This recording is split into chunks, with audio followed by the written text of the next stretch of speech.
में इमरजेंसी नाफिज कर दी गई है। एम्बुलेंस और आग बुझाने वाली गाड़ियों को रास्ता दें, खवातीन, बच्चों और बुजुर्गों का ख्याल रखें। आवाम से गुजारिश है कि पुरअमन रहें और पुलिस से ताउन करें। पौधों और दरख्तों का नुकसान मत पहुंचाएं। जिन अफराद ने गाड़ियां सड़क पर पार्क की हैं उनसे गुजारिश है कि गाड़ियां महफूज मकाम पर खड़ी करें। निजी अमलाक को नुकसान पहुंचने का खतरा जाहिर किया गया है। इमरान खान की गिरफ्तारी का खदशा, इस्लामाबाद के अस्पतालों में इमरजेंसी का निफाज कर दिया गया है। एम्बुलेंस और आग बुझाने वाली गाड़ियों को रास्ता दें, खवातीन, बच्चों और बुजुर्गों का ख्याल रखें। आवाम से गुजारिश है कि पुरअमन रहें और पुलिस से ताउन करें। पौधों और दरख्तों को नुकसान मत पहुंचाएं। जिन अफराद ने गाड़ियां सड़क पर पार्क की हैं उनसे गुजारिश है कि गाड़ियां महफूज मकामात पर खड़ी करें। निजी अमलाक को नुकसान पहुंचने का खतरा जाहिर किया गया है। इमरान खान की गिरफ्तारी का खदशा, इस्लामाबाद के अस्पतालों में इमरजेंसी नाफिज कर दी गई है। एम्बुलेंस और आग बुझाने वाली गाड़ियों को रास्ता दें, खवातीन, बच्चों और बुजुर्गों का ख्याल रखें। एहतिशाम अली अब्बासी से तफसीलात जान लेते हैं। जी एहतिशाम।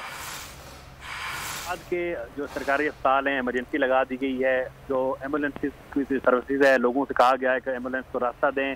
फायर ब्रिगेड को जो है अलर्ट कर दिया गया है कि किस वक्त भी उनको कॉल जा सकती है। तमाम जो इदारे ऐसे हैं जो इमरजेंसी में जो हंगामी सूरत हाल में जिनको बुलाया जाता है कर दिया गया है। मैं आपको जुडिशल कम्प्लेक्स के बाहर की सूरत हाल बताता चलूँ तो इस वक्त जो है यहाँ पे कर्फ्यू का समय है। यहाँ से तमाम लोगों को जो है जो रिपोर्टर्स के साथ भी जो एक्स्ट्रा रिपोर्टर्स उनको भी निकाल दिया गया है। तारें लगा दी गई हैं, धारदार तारों से जुडिशल कम्प्लेक्स का जो मेन गेट है उसको कवर कर लिया गया है। पुलिस के ताज़ा दम दस्ते एफसी के रेंजर के यहाँ पे पहुंच चुके हैं। और मैं आपको यहाँ पर बताता चलूँ कि इस वक्त जुडिशल कम्प्लेक्स के तमाम जो एरिया है उसको कंटेनर लगा के सील कर दिया गया है। अभी जो है पीटीआई के कुछ वकला जो और कुछ लोग जो है यहाँ पे उन्होंने घुसने की कोशिश की तो पुलिस ने वो फौरन जो है जो शेल गन है वो जो अपनी रेडी कर ली थी, लेकिन वो लोग वहाँ से निकल गए। अब की जो सूरत हाल है ऐसा लग रहा है क्योंकि यहाँ पर जो रूमर्स हैं वो यही है कि खान साहब की गिरफ्तारी की जो है यहाँ पर तैयारी हो रही है। यहाँ पर जो औलाद है औलाद को भी साफ सुथरा कर लिया गया है। जुडिशल कम्प्लेक्स के अंदर पुलिस की और एफसी की इतनी नफरी